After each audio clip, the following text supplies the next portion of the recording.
하나님 말씀 전도서 2장 18절입니다. 구약성경 949쪽 전도서 2장 18절부터 26절까지 교독하겠습니다.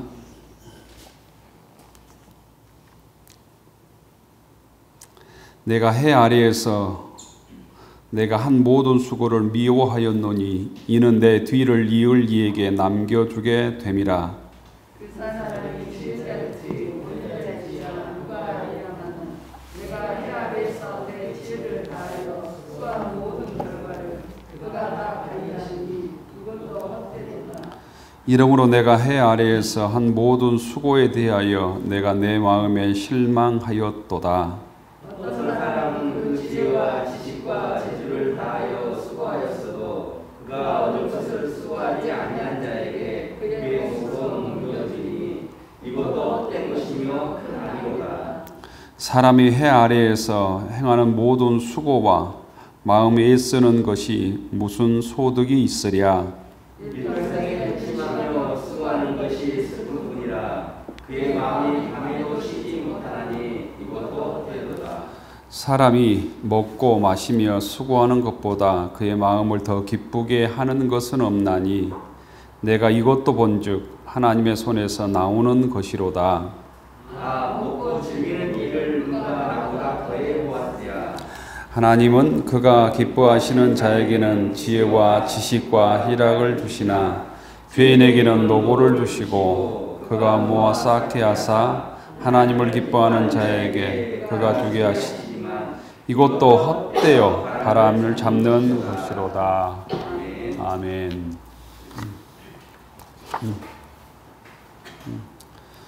네, 주의 전에 나오셔서 감사합니다.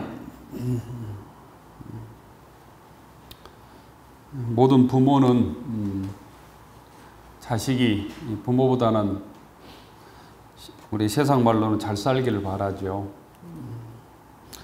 나는 고생해도 우리 자녀는 조금 더 행복한 삶을 살기를 바라고 편안한 삶을 살기를 바라는 것이 곧 부모의 마음인데, 그런데 오늘 성경은 부모의 바람과는 달리 후손들도 수고하고 땀을 흘리게 될 것이다 이렇게 말하고 있습니다. 그래서 이 전도자라고 하는 이 솔로몬은 내가 수고한 내 수고를 미워한다라고 얘기하고 있어요. 그러니까 부모가 수고하면 부모가 수고해서 많은 유산들을 자손에게 주면 자손들이 편안하고 행복하고 즐겁게 살아야 되는데 그렇지 못하다라는 거예요. 18절에 보면 이렇게 되어 있습니다. 내가 해 아래에서 내가 한 모든 수고를 미워하였노니 이는 내 뒤를 이을 이에게 남겨주게 됨이라. 내가 한 수고가 또한 자식들도 그 수고를 해야 된다는 거예요. 내가 열심히 땀 흘렸으면 자식들은 수고 안 하고 고생 안 하고 힘들지 않고 아주 편안하게 인생을 살면 좋을 것 같은데 그렇지 않다는 거죠. 그래서 후손들을 위해서 걱정하고 또 후손들을 걱정하면서 내가 이 땀 흘릴 필요가 별로 없다 이런 얘기처럼 들리기도 합니다. 곧 이 말은 나의 수고 때문에 후손들이 무슨 복되게 살 것이다 행복하게 살 것이다 이런 기대하면 안 된다는 거예요. 또한 내 수고가 후손들을 위한 수고가 되어서는 안 된다는 거예요. 하나님께서 나에게 주신 수고가 있다는 거예요. 내가 아무리 고생을 해도 다른 사람보다 2배, 3배, 4배 고생을 해도 또 자식은 자식이 감당해야 될 수고가 있다는 거예요.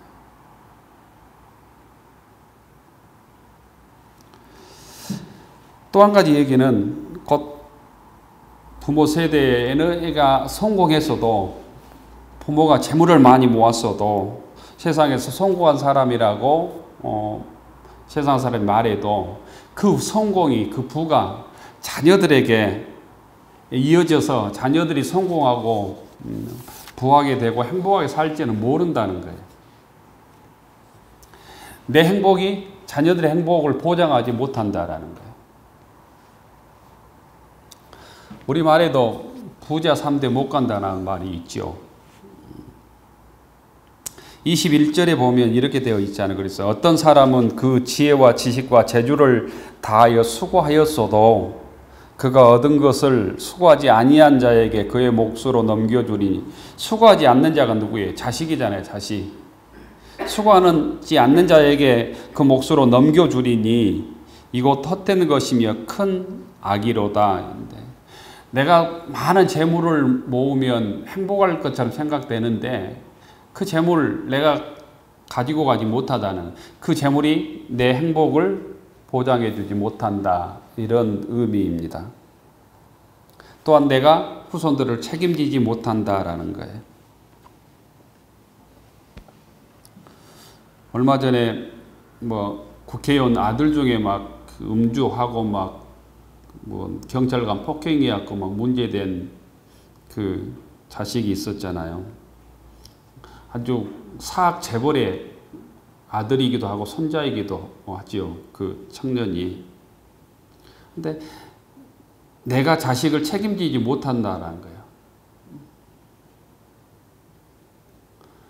그래서 우리가 신앙적으로 보면 내가 책임지려고 하는 것도 교만이고, 곧 이 자식이 하나님께서 책임져 주시고 하나님께서 나에게 맡겨주셨다고 하는 겸손한 생각을 우리가 해야 곧 자녀교육에 대해서 어떻게 보면 실패하지 않는다. 겸손한 모습으로 내 신앙을 잘 지켜가는 것이 또한 자녀를 위하는 길일 수도 있다라는 거예요. 자녀를 둔 부모는 겸손해야 된다, 이런 얘기도 있습니다. 자녀들을 내가 성공해서, 내가 돈이 많고 내가 똑똑하면 자녀도 똑똑하고 내가 돈이 많으면 자녀도 삶이 행복할 것이라고는 헛된 생각을 버려야 된다는 거죠. 자녀들을 주님께 맡기며 살아야 된다라는 거예요.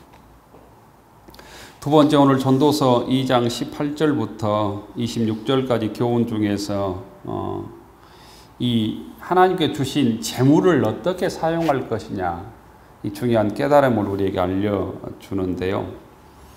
솔로몬은 다윗 왕의 아들이잖아요. 그러니까는 수없이 많은 재물을 물려받았습니다.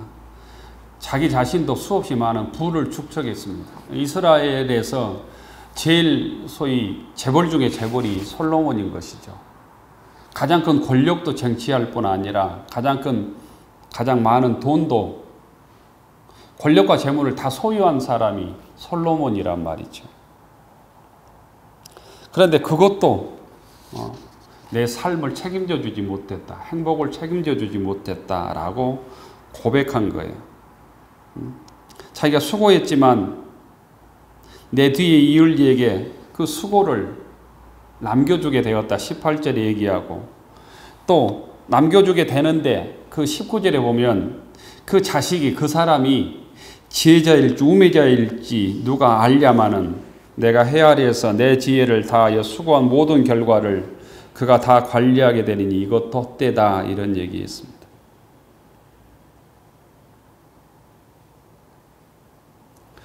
내가 아무리 많은 부를 물려도 내 자식이 그걸 잘 지킬지 알 수가 없다는 거예요. 솔로몬의 아들이 누굽니까? 르호보암이거든요. 르호보암은 성경에 나오지만 지혜자가 못 되었어요. 우매자였어요. 르호보암이 정치를 잘못해갖고 나라를 두 개로 쪼개버리잖아요. 남갑으로 쪼개버린단 말이죠. 19절 하반절에 보면 내가 헤아려서 내 지혜를 다하여 수고한 모든 결과를 그가 다 관리하리니 이것도 헛되도다, 이렇게 말하고 있습니다. 내가 아무리 많은 재산을 물려주어도 자식이 잘 관리할지 말지를 모르니까 이것도 헛된 일이구나, 이렇게 얘기하고 있는 거예요. 보통의 자녀들이 많은 유산을 물려받으면 믿음으로 살려고 합니까, 안 합니까? 일반적으로는 우리 인간들은 많은 물질을 수고 없이 물려받으면 하나님의 뜻대로 살려고 하지 않습니다. 믿음으로 살려고 하지 않는다는 것. 주님의 은혜를 의지하며 살려고 하지 않는다라는 거예요.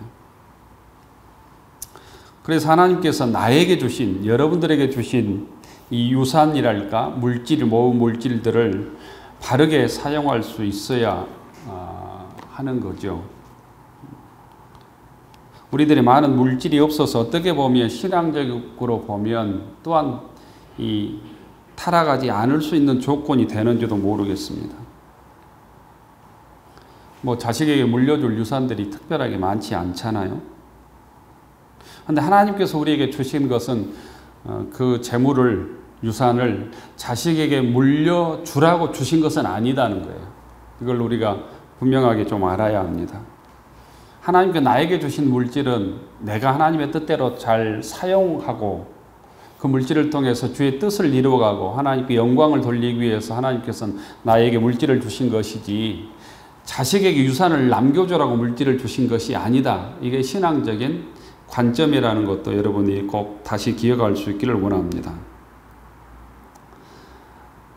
또 한 가지는 하나님께서 나에게 주신 물질은 내가 그 물질을 다 하나님의 뜻대로 사용하는 것이 하나님께 우리에게 내준 숙제라는 거예요.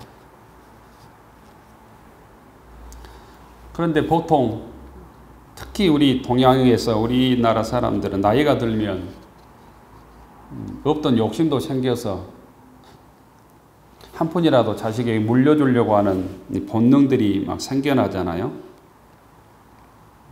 그래서 믿음도 형편없는 자식들한테 뭔가 재물을 많이 물려주려고 하죠. 목숨을 거는 게 부모들의 일반적인 마음인데 신앙인은 그런 일반적인 본능이랄까 이것들을 조금 넘어서야 합니다. 결국 신앙적으로 보면 성경에도 말하고 있지만 그것이 자녀를 돕는 것이 아니다라는 거예요. 그것이 자녀를 돕는 것이 아닐 수도 있다는 거죠. 왜냐하면 자녀는 자녀의 나름대로 또 해야 될 수고가 따로 있다는 거예요. 재물을 위해서, 자기의 삶을 위해서. 내가 그 자녀들의 수고를 대신해 줄 수 있다, 없다? 없다는 거예요. 이걸 냉정하게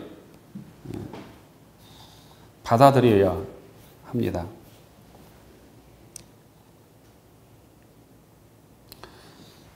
어떤 목사님이 하는 얘기를 그 책에서 보았는데요.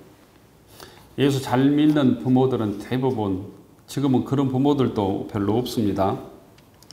예전에 예수 잘 믿는 부모들은 많은 분들이 그렇게 얘기했습니다. 나 죽으면 주님께 다 재산 바친다. 뭐 이런 얘기 한 부모들이 꽤 있었어요. 그런데 그 책에서 보니까 그 목사님이 그 생각 자체가 굉장히 미련하고 어리석은 생각이라는 거예요. 그 목사님 한 얘기는 왜 죽기까지 기다리냐라는 거예요. 죽기까지. 살아있을 때 내가 건강할 때 정신이 맑을 때 뭐 그런 생각이 있으면 주님의 뜻대로 재산을 바치든지 쓰든지 해야지 죽고 난 후에 그 자기가 재산 바칠 수 있는 게 아니라는 거예요. 그러죠? 요즘에 뭐 법적으로 무슨 공정하고 하면 뭐 효과가 있을지 모르지만 죽고 난 후에 그 자녀들의 재산이 자녀들이 알아서 하는 일이지 정신없고 세상을 뜨면 부모가 모은 유산들을 부모의 뜻에 맞게 자녀들이 쓰지 않는다는 거죠. 그래서 그 목사는 과격하게 통장에 죽기 전에 잔고를 남기면 안 된다. 다 어떻게든 바로 쓰고 죽는 것이 하나님의 뜻이다. 주님의 뜻이다. 잔고 남기고 하나님 앞에 간 사람들은 매를 맞을 것이다. 뭐 이런 농담 비슷하게 해놨더라고. 너 잔고 얼마 남겨놓고 왔냐? 왜 내가 주었는데 그걸 사용하지 않고 오느냐? 이렇게 말할 수 있다라는 거예요. 나름대로 의미 있는 얘기잖아요. 내 잔고를 많이 남겨놓으면 자녀가 행복할 것처럼 우리는 착각을 하고 살죠.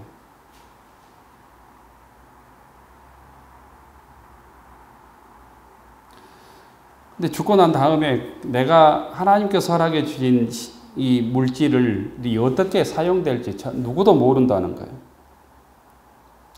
창고를 남기지 않는 인생이 신앙적으로 보면 바르게 사는 인생이다. 마무리를 잘하는 인생이다. 이런 글을 보았습니다. 하나님께서 내가 준 것을 다 쓰고 왔구나. 이렇게 말을 들을 수 있어야 된다. 이런 얘기 보았는데요. 우리가 많은 물질을 모으지도 못했고 무슨 많은 유산들을 자녀들에게 남기지도 못할 테니까 어떤 이 말들이 얼마나 우리에게 해당될지 모르겠습니다. 그런데 하나님께서 우리에게 물질을 주신다면 물질에 대한 바른 신앙적인 관점을 잘 가져야 그것 때문에 시험 들지 않고 또 자녀들이 영적으로 병들지 않는다고 믿습니다.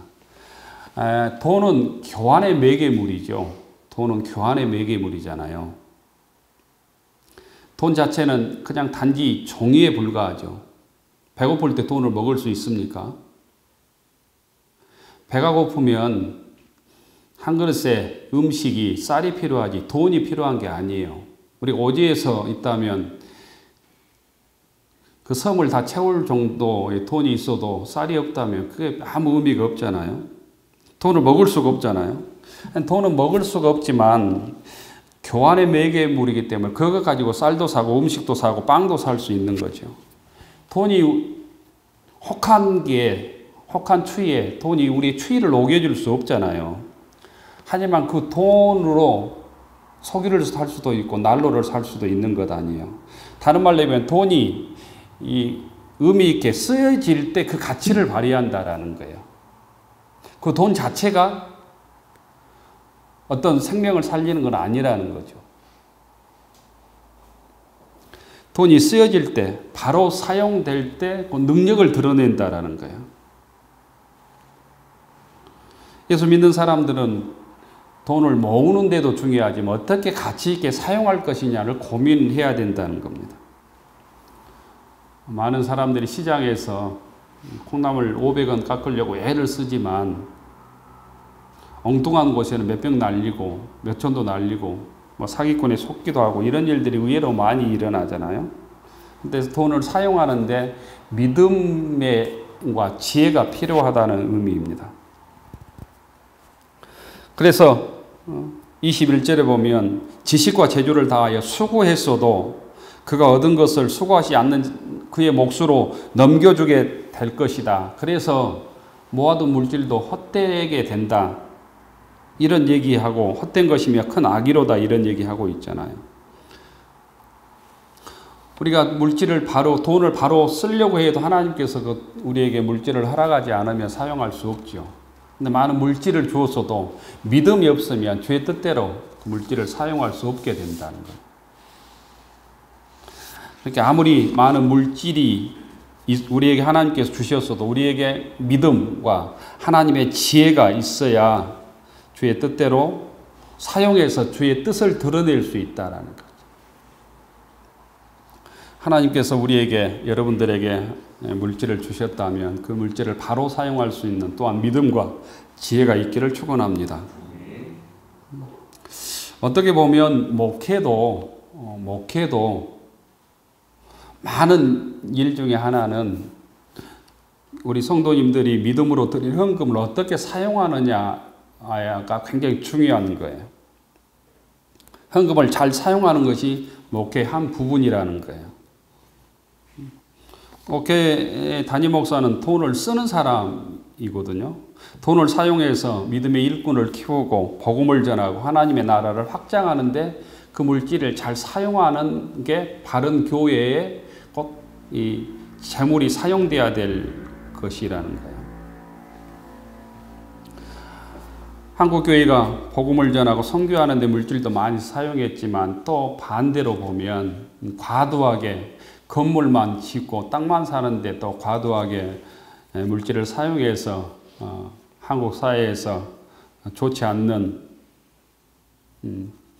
구전 소리 또 듣기 불편한 소리도 들은 게 꽤 많지요. 그러니까 하나님의 뜻대로 하나님께서 우리에게 주신 헌금들을 어떻게 잘 사용하느냐 이게 굉장히 교회의 중요한 기능 중에 하나다라는 거예요. 이제 물질을 쌓는 것만이 중요한 게 아니라 물질을 어떻게 잘 사용하느냐 또 우리가 믿음으로 판단해야 될 일이다라는 거예요.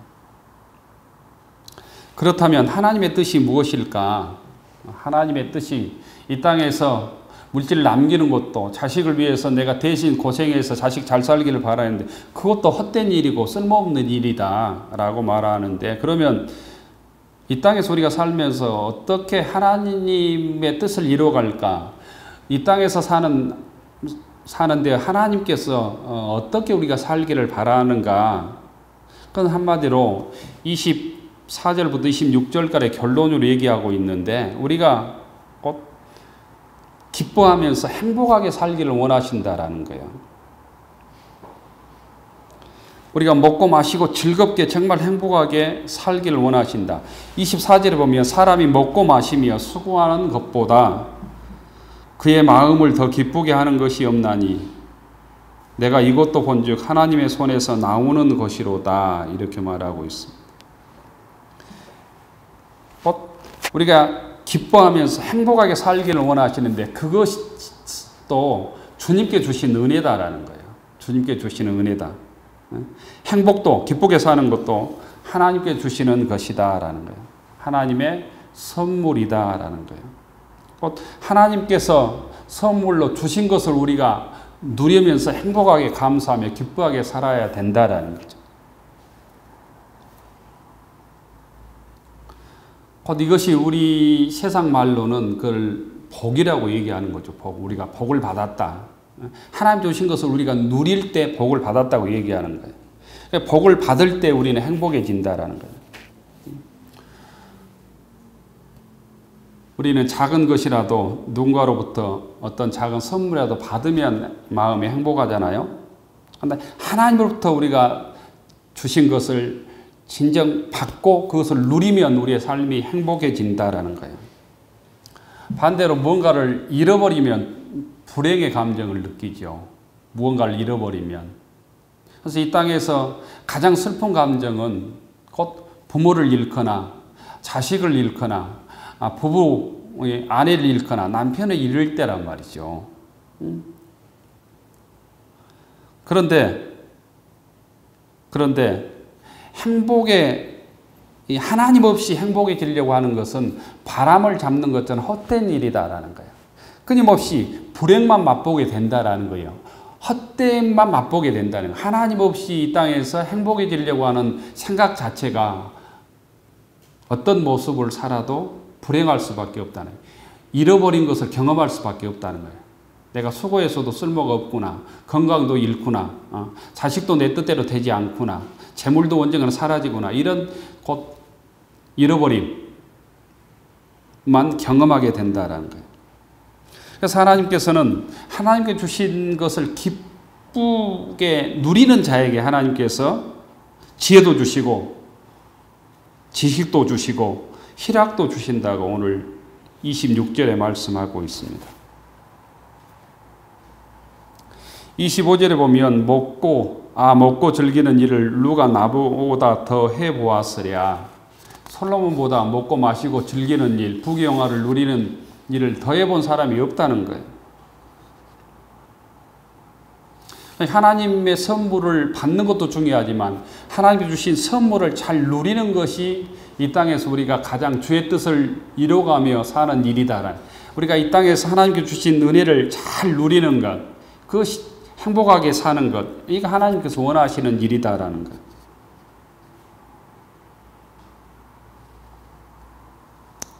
솔로몬은 하나님으로부터 복을 많이 받았을 뿐 아니라 많이 누린 사람이죠. 근데 이 땅의 사람들이 복을 받는 데만 관심이 있고 주신 복을 누리는 데는 별로 관심이 없다는 거예요. 기독교인은 누리는 데 관심을 가져야 된다는 거예요. 많은 사람들이 하나님께 복을 달라고 매일 기도하고 새벽마다 기도하지만 이미 주신 복을 기쁘게 누리는 성도들이 많지 않다는 거예요. 축복을, 주님의 이 복을 누리는데 우리가 소홀하다라는 거예요. 그러다가 그 주신 복도 우리가 놓쳐버리고 올 때가 많다는 거죠.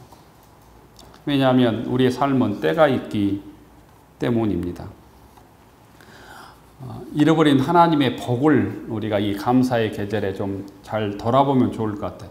1월부터 11월까지 하나님께서 우리 가정에게, 나에게, 내 직장에, 내 일터에 주신 복이 뭘까? 잃어버린 복들을 조금 잘 상고하고 다시 회복해서 그 복을 누리는 믿음의 권속들이 되기를 축원합니다. 부족한 것만, 하나님 주신 복을 다 잊어버리고 쌓아놓고 부족한 것만 목말라 하는 사람들이 되지 않기를 바랍니다. 그리고 우리는 항상 하나님 주신 복을 남과 비교하잖아요. 남과 비교해서 없는 것만 우리가 크게 보고 불평하기가 참 쉽단 말이죠. 이것들을 믿음으로 잘 이겨낼 수 있기를 바랍니다.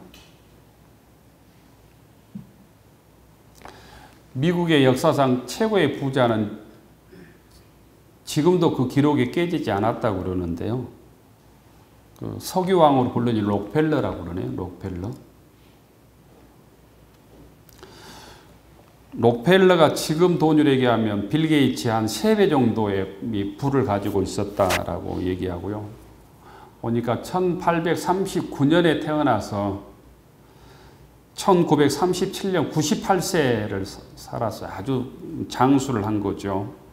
그때 석유왕으로 불렀는데 미국의 이 석유의 90%를 이 록펠러가 독점을 했다고 기록이 되어 있습니다.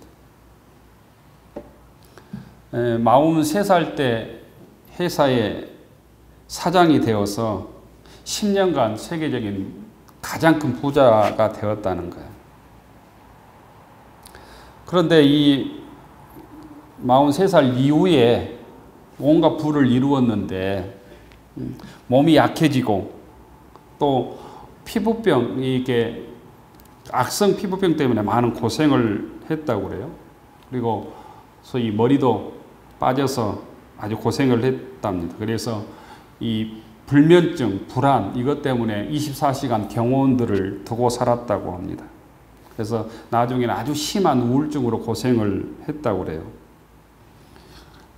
더 불행한 것은 이 세계적인 가장 큰 부자가 우울증, 잠을 못 자고 또 우울하고 또 질병 때문에 고생하고 해서 음식을 잘 못 먹어서 하루에 비스켓 몇 개 먹고 살았다는 거예요.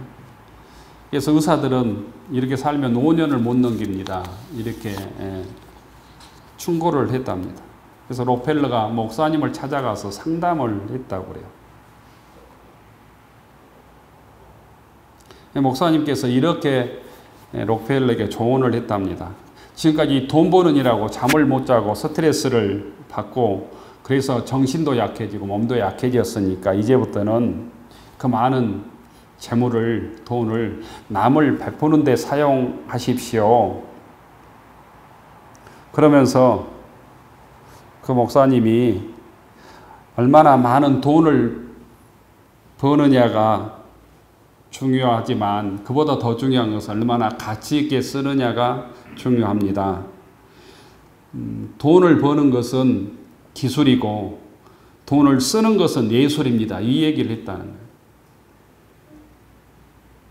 돈을 버는 것은 기술이지만 돈을 쓰는 것은 믿음이고 예술입니다. 이런 얘기를 했다는 거예요. 록펠러가 목사님의 얘기를 듣고 생각을 바꿨다는 거죠. 그때부터 세계 최고의 자선가로 변모합니다. 록펠러 재단이 있잖아요. 세계의 가장 큰 그 사회사업이라든가 이런 재단일 거예요. 고아원, 양로원 수없이 많이 짓고 돕고 록펠러가 세운 유명한 대학 시카고 대학입니다. 그렇게 봉사하고 베풀고 나누다 보니까 자신이 앓고 있었던 그 질병들이 하나 둘씩 나았다는 거예요. 불면증도 사라지고 스트레스도 사라지고 우울증도 사라지고. 그래서 이 록펠러가 98세까지 살았다는 거예요. 의사들은 50을 넘기기 힘들 겁니다. 이렇게 얘기했는데 하나님께서 우리에게 주신 은혜를 놓쳐버리고 없는 것만 끊임없이 불평하며 살면 록펠러가 성공했지만 우울하고 근심하고 그래서 24시간 경호를 두어도 우울증에 사로잡히고 수없이 많은 돈이 있었지만 비스킷밖에 못 먹는 그런 삶을 우리가 살 수도 있다라는 거죠. 하나님 주신 은혜를 우리가 잘 누리고 작은 것에 감사하고 주님께서 주신 은혜의 조건들을 잘 회복함으로 그 은혜를 통해서 하나님께 영광 돌리는 믿음의 권속들이 되기를 축원합니다. 사람이 일반적으로 그 미성숙할 때는 받는 걸 좋아한다고 그러죠. 근데 어른이 되고 성숙하면 나누는데 더 큰 기쁨을 둔다는 얘기가 있습니다. 받는 데 기쁨을 누리기보다는 함께 나누고 봉사하고 헌신하는데 신앙의 기쁨을 누리는 권속들이 되기를 축원합니다. 한국 교회가 뭐 80년대까지 90년대까지는 하나님께 달라고 졸랐다면 하나님께서 이제는 우리에게 주신 것을 나누고 봉사하고 헌신하고 사회를 위해서 약한 자를 돕고 이러는 일에 좀 우리 교회가 우리 성도들이 기쁨을 누렸으면 좋겠다. 기쁨을 맛보았으면 좋겠다. 이런 생각을 합니다. 그래서 지금은 욕심을 채우기보다는 섬기고 나누고 하는데 보람을 느끼고 주의 은혜의 능력들을 우리의 삶 속에서 드러내는 우리 교우들이 되었으면 좋겠다 생각합니다. 내가 어떻게 하나님께 붙잡혀서 쓰임 받을까? 쓰임 받을 때 더 건강해지고 영적으로 더 맑아지고 영적으로 더 성숙한 주의 뜻을 드러내고 그런 우리의 섬김과 나누는 삶을 통해서 은혜 받는 믿음의 권속들이 많아지고 그 사람들이 주께 돌아오는 이런 역사를 우리 남은 삶 속에서 드러내며 살아가는 믿음의 권속들 되기를 축원합니다.